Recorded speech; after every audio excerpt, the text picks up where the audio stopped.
It's been just over 13 years that I've quit smoking. There are times in my life where it's been difficult and I've said, God, I'd love to have a cigarette. And at the same time thought like, ew, I would not love to have a cigarette. But it's that mindset of I want to escape. Today, we're excited to welcome Meridee Hlokoff, founder of LaserQuit, a cutting-edge cold laser therapy program that helps people break free from addiction without withdrawal or medication. Her work goes beyond nicotine, addressing food cravings, stress management, and substance abuse recovery using non-invasive, science-backed techniques. You're putting cancer in your body voluntarily, which is essentially like drinking asbestos, which you literally would look at me and be like, what? I'm not eating or drinking asbestos, but you are. You're putting ethanol into your body. There's so many interesting things that happen. I've studied addiction for the last 13 years. And one of the things that really got me is... Hi, my name is Chris Burris. I'm a longevity expert and the chief scientist at a lab focused on a longevity molecule. My primary focus is to help people live longer and better lives with science. Make sure to subscribe and share so you and your friends can live longer and better, so you and your friends can live beyond the norms. Hi, and welcome to the next episode of the Live Beyond the Norms Health and Longevity podcast. Today, we're excited to welcome Meridee Hlokoff, founder of LaserQuit, a cutting-edge cold laser therapy program that helps people break free from addiction without withdrawal or medication. After struggling with smoking from the age of 11, Meridee discovered cold laser therapy and successfully quit smoking, inspiring her to create LaserQuit, which has now helped thousands quit smoking, vaping, and other addictions. Her work goes beyond nicotine, addressing food cravings, stress management, and substance abuse recovery using non-invasive, science-backed techniques. Today, we'll explore how cold laser therapy works, why addiction is more than just willpower, and what's next for LaserQuit. If you are confident that you and everyone in your life has absolutely no addictions, you might want to skip this episode. Otherwise, and you would be weird. Otherwise, you don't want to miss this one. Meridee, thank you so much for joining us today. Thank you so much for having me. I'm super excited to be here. All right, so before we jump into your kind of area of expertise, I always like to go further back, much further back. What was it like growing up as little Meridee? Where did you grow up? What were your parents like? If there was some event or someone you could pinpoint as the reason you would ultimately become, at first, an entrepreneur, and second, in the health and addiction space, what event or who would that be? Interesting. Okay, so growing up as a child was not easy. We had a very abusive mother. She was mentally unwell. It made our lives quite challenging, of course. And I feel like that challenging childhood and childhood trauma has really driven me to become the person that I am today and to become a healed version of myself and to learn how to navigate life in a different way. The addictions in our family were mostly smoking. Neither of my parents drank. So we didn't have, the alcoholism or the drug use in our family. In fact, my dad was so judgmental about it that if somebody smoked pot, he'd call them stupid. So there was some serious judgment around it. It kept us from doing a lot of the time, us from doing the things. My sister and I are 13 months apart, and she is what we call a blankaholic. So she's an alcoholic. She would be a drugaholic if she used it. She's a workaholic. She is a avoidant-aholic. Like, you name it. She even labeled herself, I'm a blankaholic. If I could get addicted to it, I probably would. I'm on the opposite side of it. And it's pretty standard in addiction. If someone's born into any kind of addiction and there's two kids, one's going to go one direction and one often goes the other. So one will become an alcoholic and the other will literally be like, no, I'm not doing this. And so we both headed in those opposite directions. We're both heading down the same path now of healing our trauma. So I would say that the difficulty that I went through actually inspired me to do what I do now. And the fact that I want to be my best self and help other people be their best selves and live their best lives. So it's not really, the addiction is just such a passion for me because I've seen so many people who are able to come out of it and live a significantly better life. So that's where my passion has come from. Excellent. It's interesting. I've heard the phrase that you are either exactly the same or exactly the opposite of your parents, right? In your case, your sister and you kind of chose the opposite paths.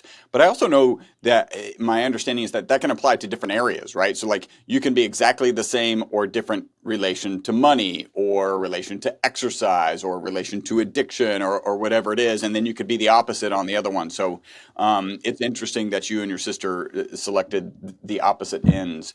Um, so you struggled with smoking from a very young age. Do you remember how you got started smoking? Why stick with it, right? Because for those of us who have taken the first puff, you're like, that's not really that pleasant.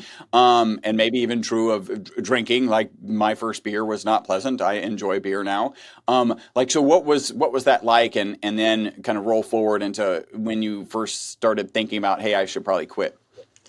So I was 11, my sister was 12, and my sister was the cool one. So I always just wanted to do whatever she was doing. And she had started smoking. And then when she gave me my first cigarette to smoke, I would just like stick it in my mouth and blow it out. And she was like, "You're wasting it." And I was like, "No, I'm not." And so I did that for a while. And then she was like, I mean, children become what they live. So her way of helping me to start smoking, which it was disgusting. Don't get me wrong, but both my parents smoked. So it was something I was used to and comfortable with.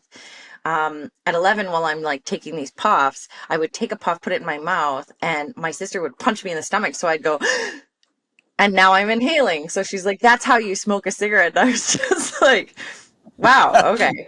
That's like a So scene from a movie. That's pretty awesome. literally, and that was our childhood. And so that was how I started smoking. And I have to say, I don't know that I would have started smoking if I hadn't had the sister that I had, because it was really disgusting. But she was going to do it and she was cool. So why wouldn't I do it? And so I did that from 11 until I want to say I was about 20, and I was with the man that I ended up marrying and having two children with. And he was just grossed right out by it. And so he would nag me, but the nagging felt like, your mother telling you not to do something. So you kind of put your middle finger up and keep doing it and be like, "Watch me." But at some point, I was like, he's probably right. I should probably stop doing this. And so right before, like, I want to say 6 months to a year before we got married, and I was 20 when I got married, we ended up, I was like, okay, I'm going to quit smoking. So I tried Zyban, and I mean, it worked well enough that I was able to quit, but I was what I call a downwind smoker. So I was desperately, if you were somewhere smoking, I'd like almost run up to you and be like, and then I'd run away, and I'd be so jealous that people were smoking that I would just be like, "You should quit that." And it was coming from literally this place of, I can't believe you're doing something that I can't do anymore. And so it ended up being a thing where I was like, I really don't want to do this anymore. So I quit. And then we got married, and on the night of our wedding, we got pregnant. And so easy. I don't need to smoke. I have a baby inside me. And I didn't start smoking again until my ex-husband and I split up. Now, my daughter was only a year old, and my kids are 15 months apart. So we were only together 2.5 years by the time that we split. So I probably had only been quit for, 4 years, maybe 5 at this point. And as we were splitting up, my middle finger to him was for me to light a cigarette. And I mean, really, that's a middle finger to yourself, because it literally is me drinking poison and waiting for him to die. Like nothing computes about that. And yet it was the actions that I took. And so I then smoked for, I want to say 3, maybe 4 years. And the biggest thing in this is that I had been smoking longer than I hadn't been smoking. So my brain had been doing this one thing for longer than it hadn't been doing it. So it was a really challenging thing to stop doing. And then I started dating this really lovely human, and he, I'd come in from a cigarette, sit down, and he'd just kind of like slide further away from me. And I was like, "What is this?" And he was like, "Not trying to be offensive. It's just that you stink." And I was like, like I buy $100 perfumes, $150 perfumes so that I can sit here and smell like an ashtray. And I was like, okay, I want to quit smoking. And so I went on Champix, and Champix didn't work. So I went off Champix. It made me really sick. And so I went off Champix. And then I tried Zyban again, and that didn't work. And so I wrote on my Facebook, someone help me, like I'm desperate to quit smoking. And a friend had responded and said, try this cold laser therapy. It's pretty amazing. And her friend said, you can't give advice on how to quit smoking when you smoke. And so I had a call with the girl and I said, tell me more about this treatment or this cold laser therapy that you had done. And she told me all about it. And so she gave me the phone Hold on a number. I second. went, So was she still smoking when you were calling her to get her advice? so Did I understand? her response to me was, I chose to start smoking again. It had nothing to do with the treatment. She said the treatment Interesting. worked. Interesting. It was But a choice I made. there is a little bit of that your own subconscious going, maybe I should try that. It didn't work. Right? I Like, mean, yeah. right? So, I mean, at so that point, I had tried everything else that didn't work. So I was like, I don't even care at this point. I need to try something. And this was 18 years ago at this point. Like today, I would say it was about 18 years ago that I went and I used it to quit smoking. And so I went down. It was 3 hours from my home. And the lady had just been released from the hospital. And I went into her house. She sat me in a chair, gave me no explanation, basically gave me a treatment. And every time she touched me, I'd kind of jump and twitch because I had no idea what was happening. And then she's like, okay, you're finished. And I was like, okay, now what? She's like, now you don't smoke anymore. And I was like, just like that? And she was like, yeah, now you don't smoke anymore. Now you need to make a choice that every time a cigarette shows up, you're not going to smoke it. And I was like, oh my God, if it was that easy, I yeah, wouldn't be a smoker. And so I left and I I've was tried super that like, before. yeah. And I was just kind of like, what did I just waste my money on?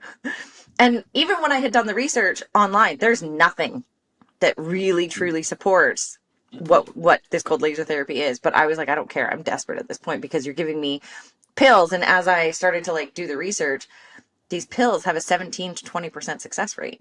And yet I was willing to do it. Cold Mm, turkey has a less than 2% rate. Like it's insane how low the success rates are for almost any addiction using almost any method. And so I was like, I don't care. At this point, I'm desperate.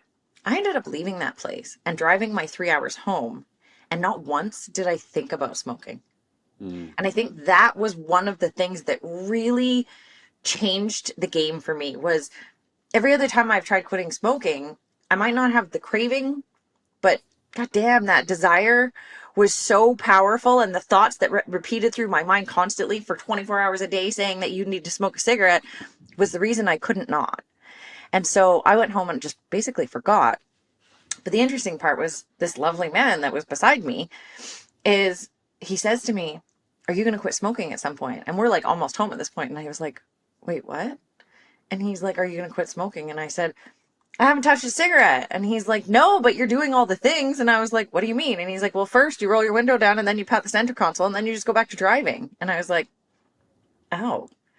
And he's like, so like you're doing all the actions. And I was like, what's weird about this is that not once have I thought about smoking. And he's like, there is no way that's true because of what you've been doing. And I said, dead serious. Clearly, the habit is so strong that, and mm, that's the thing with a habit, right? A habit means you can do something completely unconsciously and not even realize you're doing it. I was so unconscious to the fact that I was still reaching for the cigarettes and that because they weren't there, I just would move on. I'm sure this is where I'm saying, I'm sure that if the cigarettes were still there, I probably would have picked it up and started smoking it, but I had already yeah. thrown them out at that point. And so he had kind of just like pointed out, like, what is even happening right now? And I was curious too, because I had no idea what was going on. And I was like, it's really interesting. As I think of cigarette, it would literally be like cig, and then my brain would just all of a sudden like go flat. And it's a really interesting experience as a woman because we don't have blank moments of thought. When I used to ask, any boyfriend or any guy friend, what are you thinking about? And they said nothing. I'd be like, they're lying. Now I will tell you, all of these women were like, bullshit, bullshit, bullshit. And the reason I say we say that is because we don't understand how you can have nothing happening in your brain because that doesn't happen for us. So having this experience with this treatment, it was the weirdest experience having no thought running through my head. And in fact, the thought that I had started with being cut off and like moved out of my brain for me to go Mm, silent. And it was the first time I had actually said to this lovely human, wow, when you say you're not thinking about something, you're really not. And he's like, you guys Okay, don't now I believe us believe when we you. say that. And I was just like, I didn't. Like, I had no idea. I thought you were just like covering up whatever. You were thinking of something stupid, but you guys actually have blank moments of thought. Amazing. And so it was just kind of this amazing experience. And I just quit for 5 years. Didn't want a cigarette, didn't touch a cigarette, had no desire.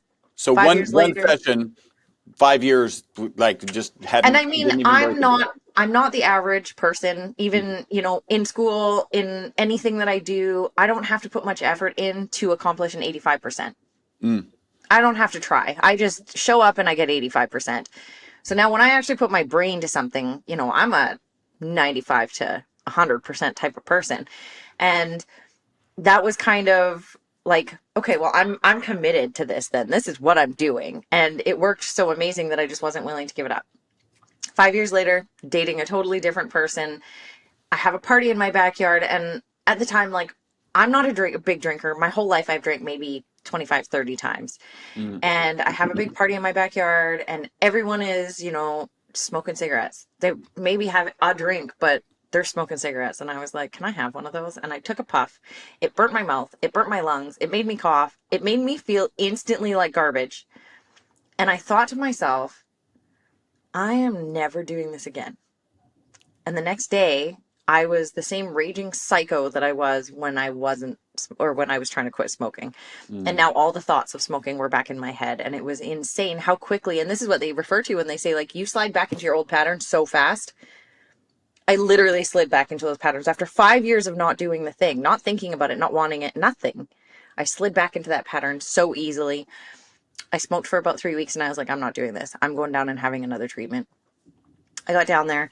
The lady had just been released from the hospital yet again, Again. 5 years later. Of course. And it literally was like one of those things where I was like, what is happening? Like our synchronicities with this woman were really interesting. So she was giving me my treatment and I said, I'd really like to do this for a living. And she's like, well, my kids are forcing me to retire because I just gotten out of the hospital. She was 77.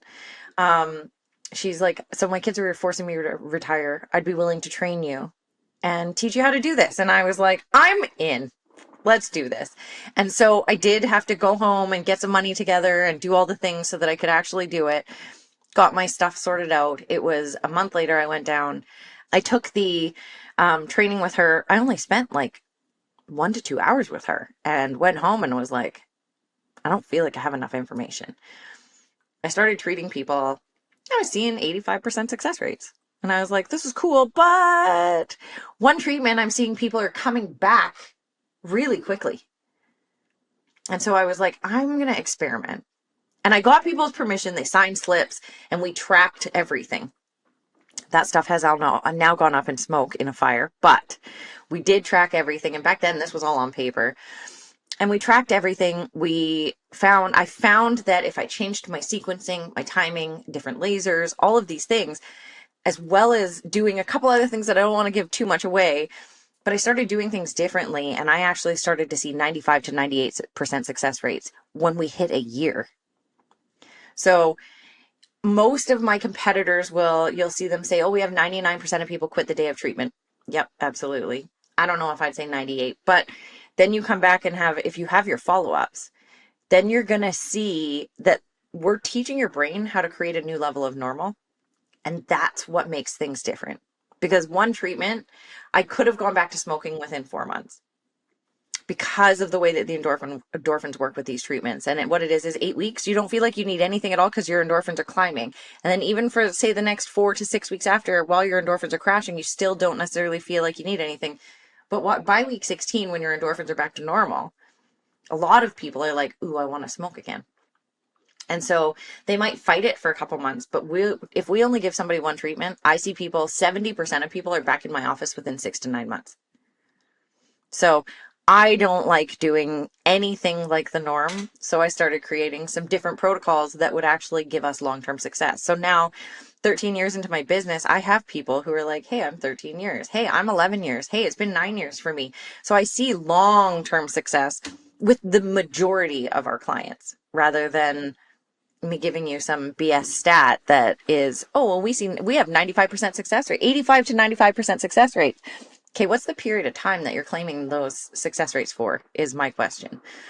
And that's where we've seen the big differences. That's really important. A lot of stuff to kind of unpack there, right? Like at one point you said you'd been smoking longer than you'd actually not been smoking, Yeah. but I think that doesn't even take into account that what it was to be human. Your parents, right, were smokers also, right? So Yeah. so even though you don't have the cigarette in your hand, you're like, that's what humans do, right? So this Yes. is a very non-trivial situation. My parents smoked as I was growing up. They, the very wonderful phrase, quitting is easy, not starting again is the problem, right? Like, Yeah. because they would do that regularly and they would be irritable. You mentioned Zyban and Champix. What are those? Walk me through what are those? I'm not familiar with those. So those are medications you can get from your doctor. I'm not, I don't know how Champix came around. Down there, down in the States, they call it Chantix. It's Mm, essentially the same thing. Zyban was actually being used in mental health homes hmm and insane asylums, those types of things. And what they were saying is that they had noticed that the people that were taking them for basically depression were actually they were seeing them just quit smoking on their own because it reduced their desire to smoke. mm. And so they started marketing it as a quitting smoking treatment. And I mean, it worked in removing my craving and making it so that I didn't want to smoke. But for long term, once you're off of it, you want to smoke again. And so for me, that was one of the pills that like it worked for me for now, but and Champix made me so ill that I would take it in the morning and then I'd spend the entire day in bed. Like I took a week and a half off work because I was in bed sick, and then you'd have to take another pill at night, and then I'd wake up in the morning not feeling good and take another pill. Like it was just this ongoing cycle. And sure, I wasn't smoking because I was throwing up so much, but the minute I stopped, I felt good and then I would smoke again. So they just weren't long-term sustainable things for me. And you mentioned like 17%, 17 to 20% success rate at say a year or whatever. Quitting cold turkey was 2%. My parents eventually just quit. I don't know that they ever used a patch or anything. I think just eventually whatever they decided. And my dad certainly loved to drink. And one day woke up after we'll call it a brutal board game. Woke up and he was like, "I'm not drinking again." And he literally never touched another drop from that day. So That's amazing. um, like that's a rare situation It I'm is. aware of. When you start thinking about like nicotine gums and nicotine patches, are they better than 17 to 20? Like what is No, and that that's the thing. experience I like? started really digging into like the success rates around the different ways, all of the different methods that they use. Like hypnosis has really low success rates. They say up to 60%, but the ones I found online didn't say that. I would Mm, say that we averaged the average for almost any addiction, the average success rate is under 30%. mm, And that's immediately, never mind long term. So a lot of these statistics don't base it at 1 year. They base it at can we get them to stop, not can we get them to stay stopped. And that's yeah, where, yeah. people would be like, what are your success rates? And I'd be like, oh, well, we have 99%. And they'd be like, okay, for how long? And I was like, ooh, touche. So on the Yeah. day of treatment, 99% of people will quit. And that's when I was like, I also want to dig into this more because I don't know enough to see long term. So I spent about $5,000 and worked with an acupuncture doctor, and then really started. He was like, I suggest you track your stats. He's like, and don't just follow what you're taught. He's like, I've found other things. And he was focused on ending Lyme disease using cold laser therapy. So he was like, I'm over the smoking. You take my smoking clients. I'm going to stay focused on this, but don't just do the norm. He's like, I've stepped out of the norm, and that's what's created the success in my business. And I was like, okay. And so I really did step out of the norm and really started like digging into what would work for the people that I was working with. And so the 2% is, even when you look that up, they say that it's probably less than that because that's asking, out of the people that they've asked, less than 2% were successful. How many times have you heard people, oh, I'm not going to smoke today, and by the afternoon they're smoking? That's quitting cold turkey that didn't succeed. So it probably has significantly less, but in the statistics that they were able to track, it was 2%. In almost every method that they use, it is 2 to maximum 30%. And laser has just right off the bat has like a 90 to 95% right off the bat. And then if we do things correctly, we can actually help you stay sober and quit smoking and all the things significantly longer if it's done right. Now, one of my beliefs, and Gabor Mate talks about this a lot, is addiction isn't the problem. Addiction is the solution, and the problem is feelings we don't want to feel. So we can't just have, and this is why these don't work, is because we're looking for a magic pill, we're looking for an instant gratification, we're looking for all these things. And even though LaserQuit is this instant gratification and will immediately help you, the reality is your life is going to show up underneath that and knock you off track if you don't deal with it. We don't realize that the reason that we started drinking, started using drugs, started smoking is because we were trying to cover something up. And dopamine allows us to cover that up. And that's what's released when you, this is insane, but when you poison your body, dopamine is released in a lot of situations. And smoking, drinking, drugs, it's one of the number one things that's released. It also releases the bliss molecule. So it's just really interesting the way that our body responds to those things. And then when we feel that, we're like, ooh, that felt really good for a minute. I'm going to do it again just one more time. And then just one more time. And then I see, like, the people that we help, we're not pulling people off the streets because they can't afford our services, but we are helping, high-level CEOs who, only were doing cocaine on the weekend to just, relax a little bit, to now they're using every single day. And some of them are using from the minute they get up until the minute they go to bed. So I think there's the habit, right? That's certainly a piece, right? And you probably would have picked up the cigarette and started smoking as on your drive home had they been in there, right? So that's the habit. And then there's the actual physiological addiction, where there's pain associated with kind of stopping these things. Which one do you feel like you've dug into this a lot? Is there's one harder to deal with than the other? And you've got to deal with them twofold. And then are you incorporating some mindset shifts in your kind of bigger protocol or better protocol with LaserQuit? So we definitely have certain packages that deal with the coaching side of things, because that's the true belief. If you want to get sober or stay sober, we have to dig into things that are happening underneath. A lot of smokers, they don't necessarily need to dig into it. They have to learn new coping mechanisms. So I do provide those services as well. But in our heavier addictions, my passion is in, like I said, helping people live their best lives. And we can't live our best lives when we're coming from an unhealed place. So we do offer those services to make sure that we can basically combat the effects of getting sober.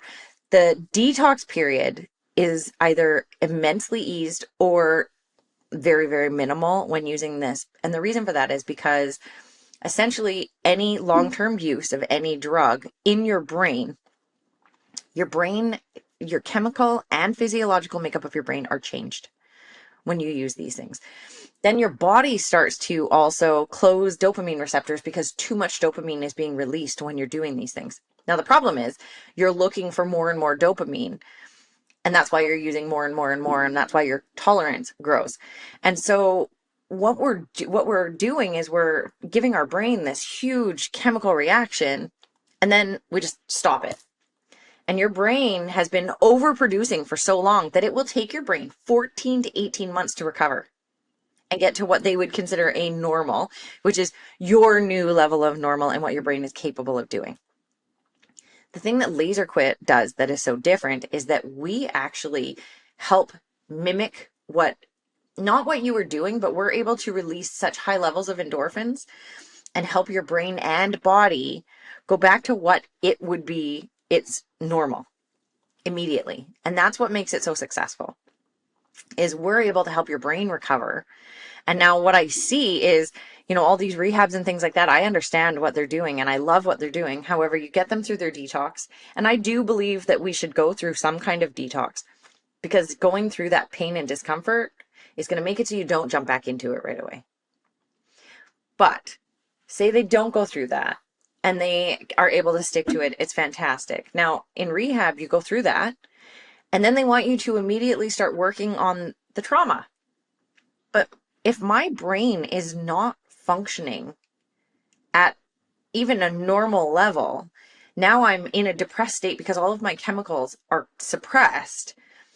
And now you want me to deal from a place where my brain isn't working properly, which means I'm not sure if you've been depressed, but when you're depressed, it feels like you're looking through like a fence. You can't actually see what's in front of you. And if you take, the pills, it moves that fence and lets you see clearly. So you're basically seeing through these really strange goggles, and you're supposed to start healing your trauma, but your brain isn't recovered. So you're coming from this depressed place, dealing with some depressed things, which is only going to push you into a more depressed state.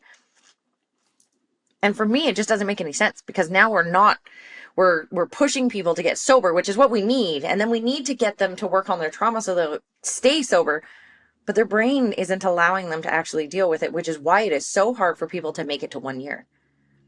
3 days, 3 weeks, 3 months. Those are the 3 hardest stages to get through. But your brain chemicals not being normal is going to prevent you from functioning like a normal person or actually healing the trauma. Because if I'm in a really depressed state, my story is so much sadder than it would be if I'm not sad. So now this sad story is 10 times worse than it really even is.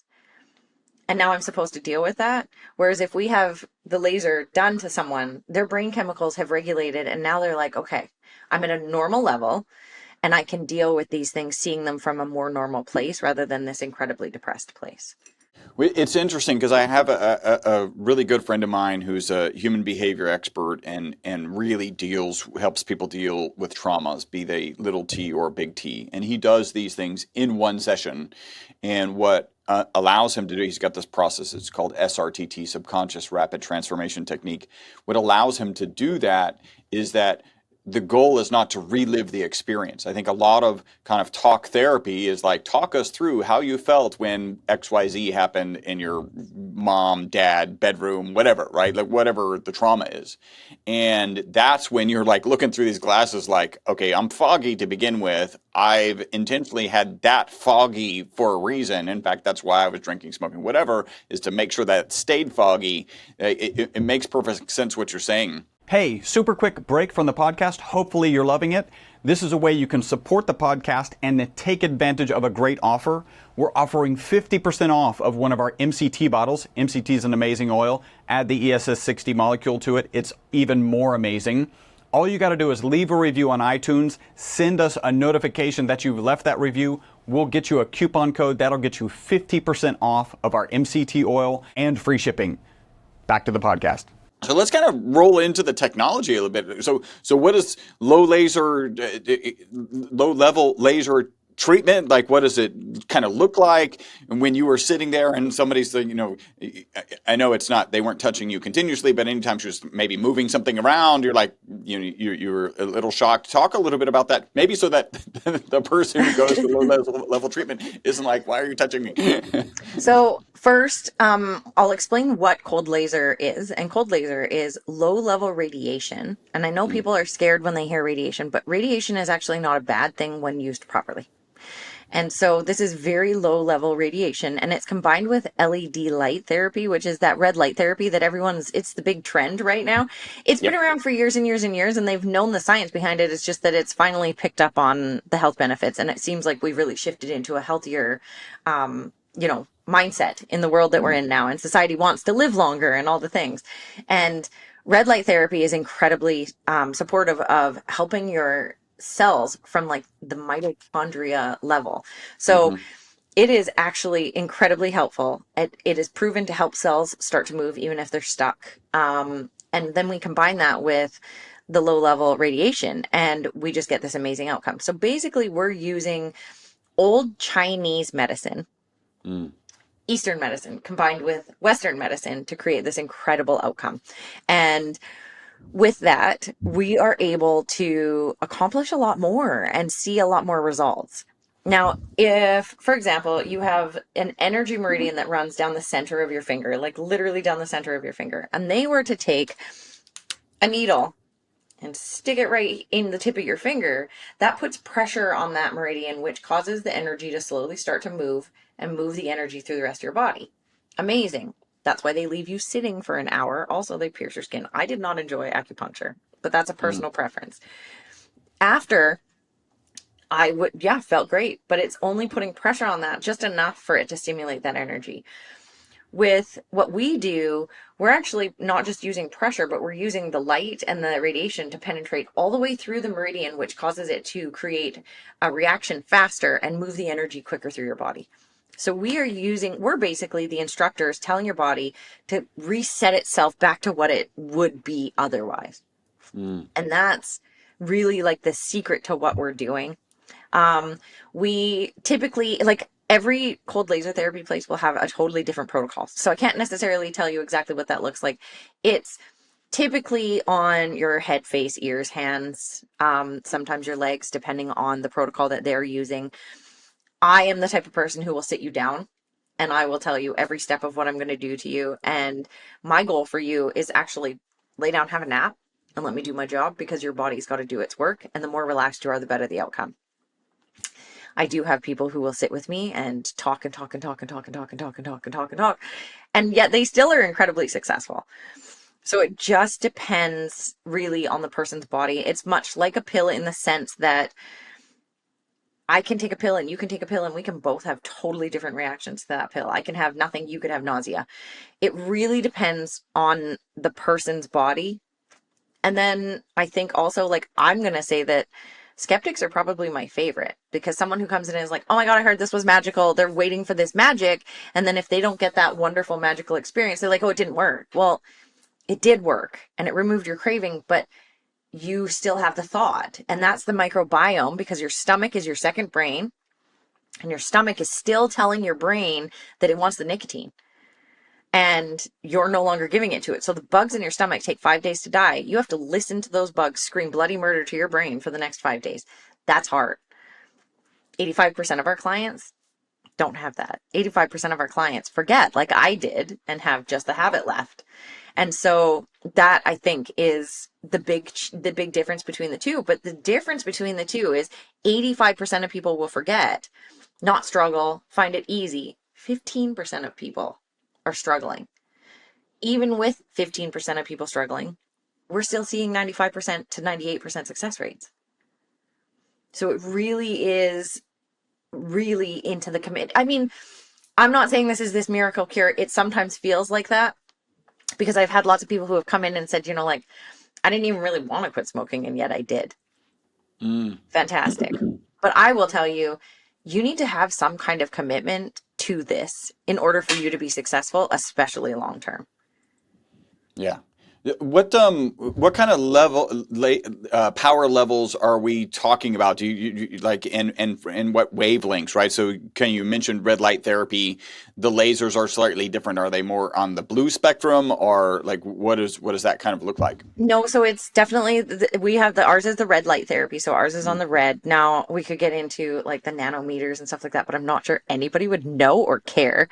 What I will tell you is typically you don't feel those sensations when you're having the treatment done. What I have noticed is, for example, like, I'm from British Columbia, and in our northern parts of Canada, the more north I go to treat people, the more comments they make about the energy they feel.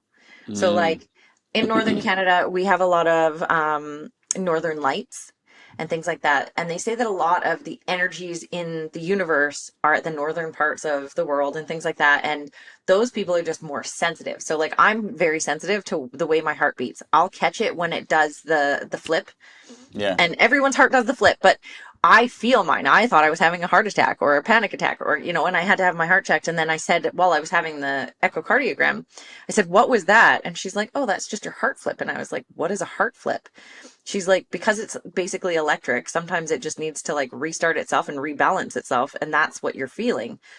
And I was like, okay, I'm not having a heart attack. So it really just depends on the person and how sensitive you are to the things that are happening to you.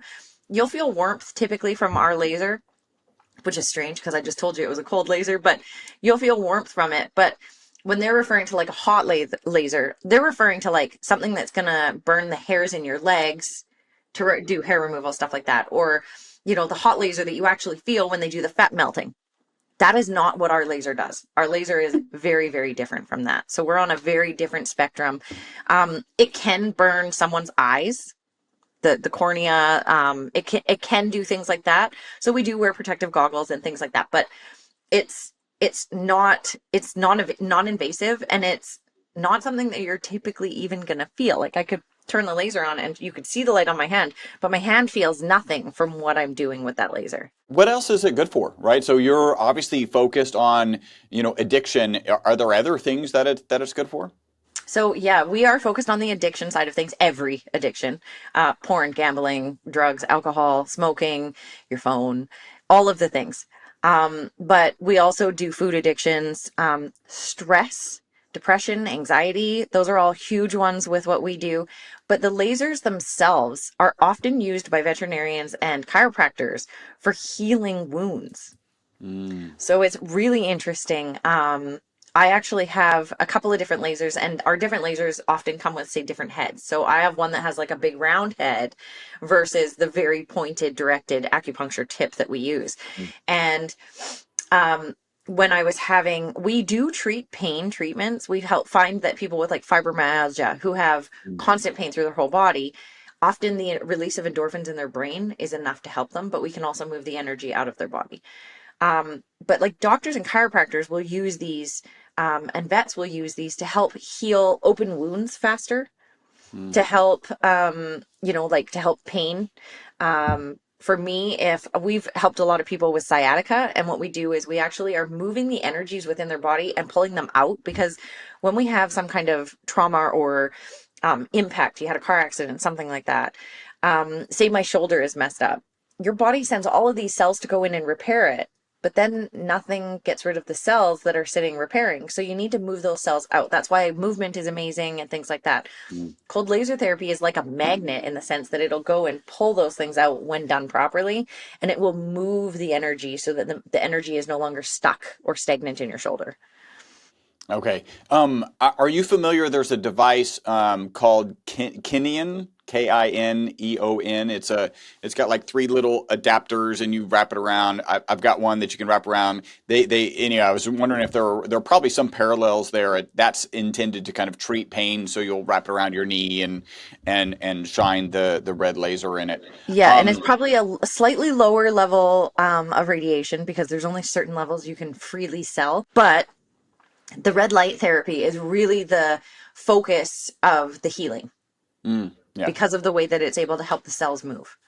Yeah. Well, and yeah, if you're going in and improving mitochondrial function, then like you're going to be improving everything. Yeah. Are there kind of addictions that you've found problematic that haven't really worked? Are there maybe backgrounds, or is there anything you're like, hey, this really should have worked well and it didn't, and you're a little bit surprised? I'm gonna say no, because that comes down to mindset. I have not seen problems with the laser doing its job. I've seen problems with the people doing their job. If the reality is, if you are no longer a smoker because you've had treatment, but you put a cigarette in your mouth and you light it, then You've made a choice, an active choice in what you're doing. For me, if I will tell you that there are even still times, it's been 13 years just over 13 years that I've been quit smoking. And there are times in my life where it's been difficult. And I've said, God, I'd love to have a cigarette. And at the same time thought like, ew, I would not love to have a cigarette. But it's that mindset of I want to escape. And as soon as I think things like that, I am the type of person who's like, okay, so what am I running from? And sometimes boredom. Sometimes I'm upset. My feelings are hurt, or I'm not dealing with something, and now I want to run from all the feelings I'm having because these feelings are uncomfortable. And so I don't drink very much coffee. I drink tea. I don't smoke. I don't drink. I don't have really any vices. And so the last month of my life has been a little challenging. I've had some things happening that haven't been expected, which, hello, welcome to life. But these things have been incredibly challenging for me. And I have to tell you that all I want to do is run away from how uncomfortable I am sitting in this. And yet I'm very aware that if I were to run from this, all I'm doing is prolonging this pain. this Yeah. discomfort. And I am not going to do that to myself, because anytime I have pain, it means I'm headed to my next level of healing. So I need to work through Mhm. whatever it is that's happening with me now so that I can then head into the next level. And so with my clients, it's the same thing. And that's why we vet a lot of our clients when they call. Like, we ask them, what is your commitment level to this? Because if you're a 1 to 7, call me back when you're ready. Yeah. Because if you're a 1 to 7, you're not going to do the work that's attached to this, and you're going to ruin my success rates because you chose to continue behaving in ways that don't serve you. Yeah. But if you're Yeah. an 8 to 10, let's talk about how to get you to a 10 so that we can actually commit to changing this for you. And, at first I talk to these people and they'll be like, yeah, I'm not interested in the coaching. And then oftentimes we'll do their first session and they're like, okay, so can we talk about the coaching? And I'm like, we can, because if you don't actually dig into this part, you're not going to heal and you're not going to stay in the place that you want to head to. It's kind So, of like anytime you're thinking about a holistic approach, it's going to be much better. It's interesting how you say, like, when you're thinking about grabbing a cigarette, then there's work to be done.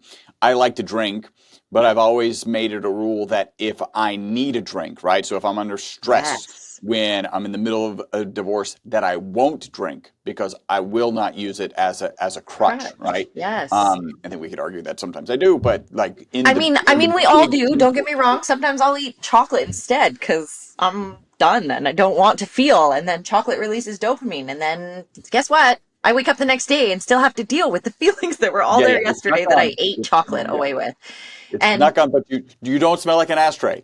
yes, it's true. It's true. But that's some of the things, like, one of the reasons. So there's also a really interesting information for people is your stomach meridian runs along the same meridian as your stress meridian.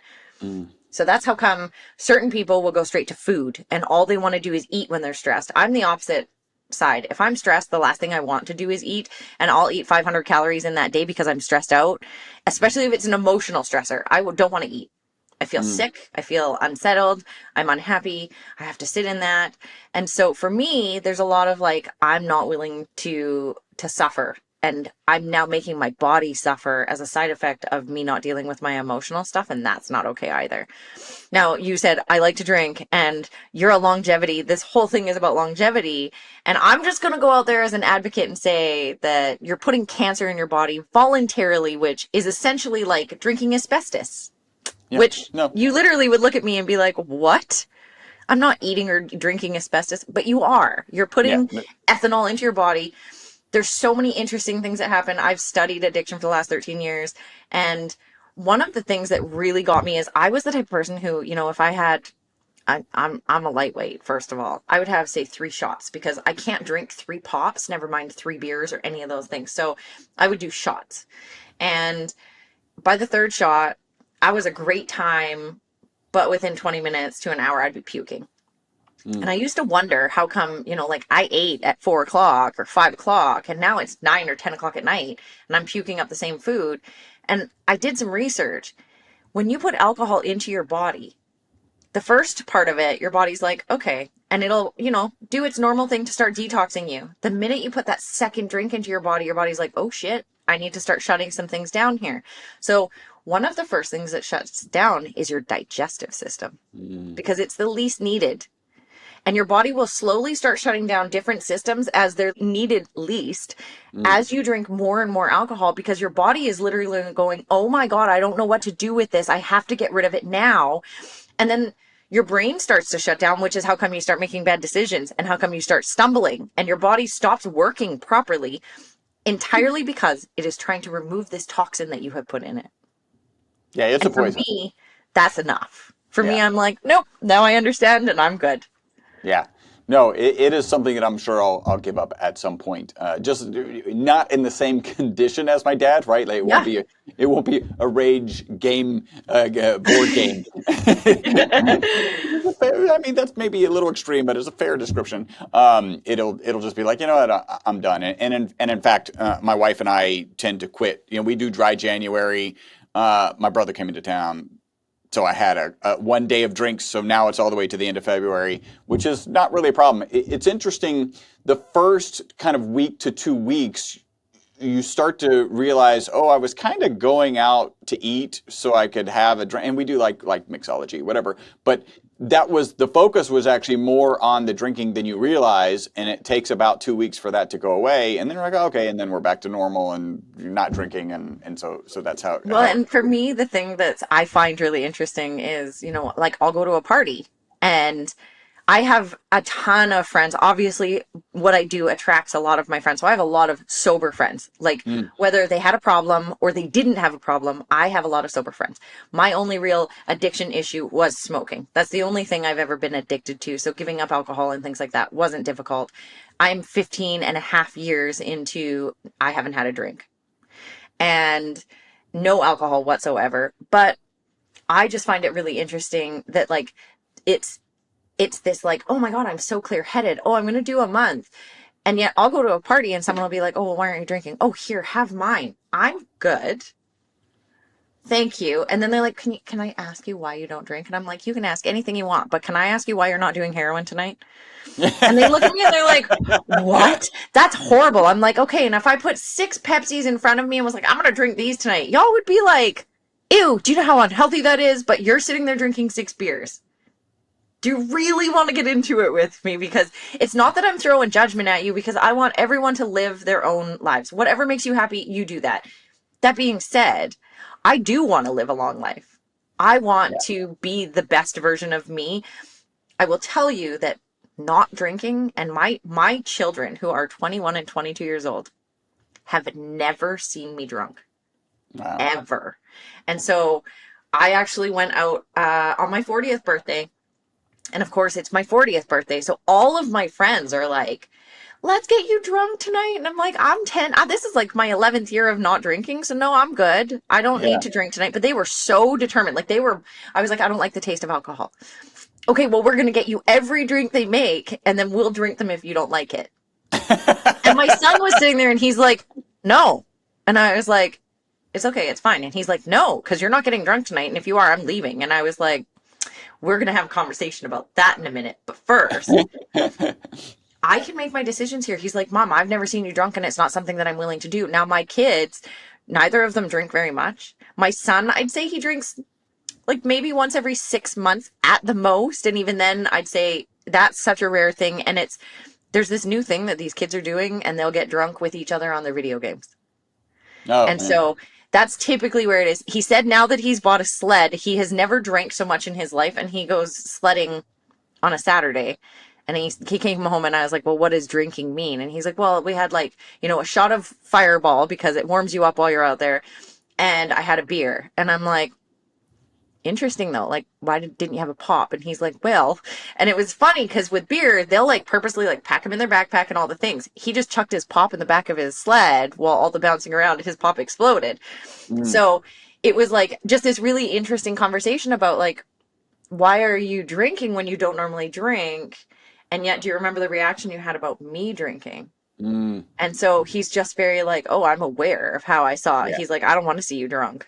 And I was like, but what if I'm a ton of fun? And he's like, it's a no for me, Mom. And I'm like, I'm okay with that because I have no intention of starting. But they just, both of them are like, I don't want to see you drunk. All right. So this has been great conversation. I want to ask one more question because I think it's really salient, and then get into our wrap-up questions. You talked about phone addiction. That was one of my things, like so-called doom scrolling. Have you dealt with that? Are you dealing with that more? Is there an age bracket where you can deal with that? Like that seems challenging. Okay. So I'm going to tell you that the 3 most difficult addictions that I'm dealing with. Sex, because you can't swear off sex for the rest of your life. Nope. Your phone, because in today's society, if you didn't have a phone, I honestly don't know how you would function. And eating, because you need to eat to live. So the 3 hardest addictions to deal with, any of the addictions that you continue to have to do in your life are going to be the hardest ones that you have to do, because now you have to have an addiction in moderation. Yeah. And that makes things incredibly challenging. So I say those 3 are probably the hardest ones that we deal with. But we do see success in the ones that commit. I will tell you that when it comes to age, I try not to work with anyone under the age of 30, period. And the reason that I do that is because in my 20s, you couldn't break me. I drove like a psychopath because if I got in a car accident, you don't think about the fact that I might die. Not only the fact that we all have this like sort of God complex of it's not going to happen to me Yep. right before you get diagnosed with cancer. Right. We all have this, it's not going to happen to me, but in your 20s is when it's the strongest. So like my daughter vapes. My son doesn't, but my daughter vapes. And she's like, "Will you treat me?" And I'm like, "Unfortunately, no, because I'm not willing to waste that on you. I'm not willing to ruin your chance at success in the future." Yeah. Yeah, because if they So try it and they're not ready to quit, then they're like, I tried it and it doesn't work. And then later you try exactly, it and you've exactly, convinced yourself it exactly. doesn't So work. It's with called the anyone that I nocebo. work with, I try to make sure it's over 30 years old, because there's that level of holy shit, I'm 30. It's time for me to level up, as well as, there's a level of commitment that we start to take on once we hit 30 and over. For me, I see the most success in people who are over 35 because you really start to feel like, oh, I slept wrong and now my neck hurts. Or, you know what I mean? Or, oh, I ate chocolate last night and today I'm feeling the effects of it and it wasn't like I was drinking. Or I had one drink at 35 and the next day I didn't feel very good. So it's like as as we start to age, our body starts to be like, hello, these are things I want and these are things I don't. And it's Yeah. very clear to you what those things are. And I feel like that's why I've focused on that age group. So let's talk a little bit about LaserQuit. I lied. There was one more question before we get into wrap ups. What are your expansion plans? How many locations do you have? What's your goal? I actually threw in a question that would just be kind of fun. Have you thought about going to Dragon's Den, right? Which is the Canadian version of Shark Tank. What's the master plan? I love that you asked that. So I did actually even get a call back from Dragon's Den. There's some things that I'm working on my side that they had given me some feedback on about them working with us.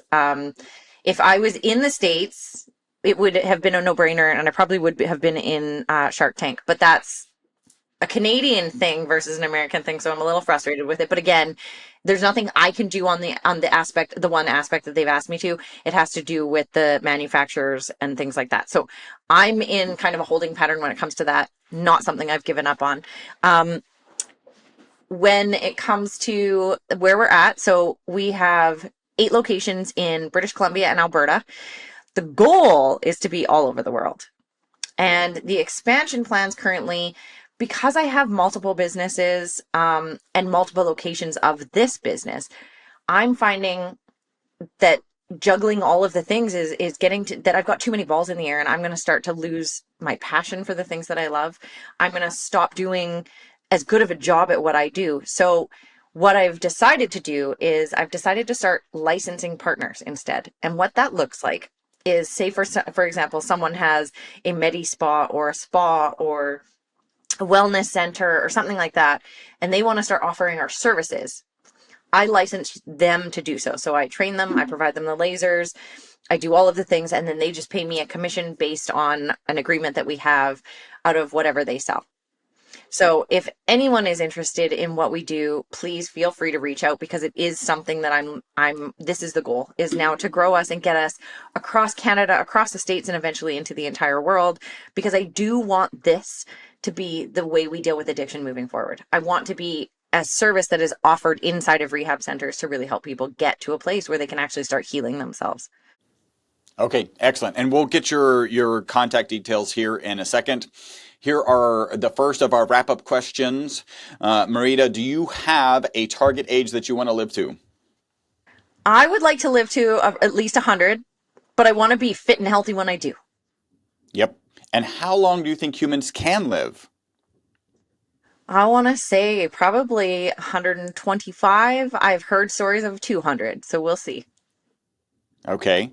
And what are 2 to 3 protocols, habits, mindsets, let's call them shortcuts because everybody likes shortcuts, to longevity and a long health span that you would share? So I would suggest, first of all, minimizing stress, which is a mindset thing. You're going to have to learn how to become resilient and how to have the right mindset around stress. For me, the key to that is that every challenge that has been put in front of me is a lesson for me to learn so that I can go to my next level. And every time I learn from that lesson, I'm not in victim suffering through whatever experience it is that I'm suffering through. Second, exercise, exercise, exercise. Get your body moving, whether that is the gym, whether that is dance, whether that is walking. It doesn't matter. You need to exercise. And the third thing is food. You need to eat enough of it, and you need to eat the right things. And whole foods are going to be the best way for you to do that. Processed foods are often not. And stop Excellent. drinking alcohol. I'm not drinking right now, so we're good. What are 1 to 2 things people can absolutely get wrong regarding longevity and a long health span? Ooh, 2 things you can get wrong. So I'm going to say one of them is that you have control over it, because I think that that is only partly true. I think that we can contribute to how long we live by doing the right things, the 3 things I just mentioned, or we can contribute to shortening it and making it more difficult. So I think that's a major thing. I'm not sure what I would say the second would be. That's all right. That one's, because it ends up being tough, right? Like, what do people get wrong? Because you're like, they're not doing the things that are in 1, 2, 3. Yes, exactly. Meridee, how can people contact you? You guys can email Meridee, Meridee at laserquit.net. You can check out laserquit.net, which will redirect you to laserquittherapy.ca. I am on social media as Sober Coach Mare, and we also have Instagram of laserquit.therapy. What was the social again? Sober Coach Mare, and it's MER. Okay, excellent. And what in the near future are you excited about?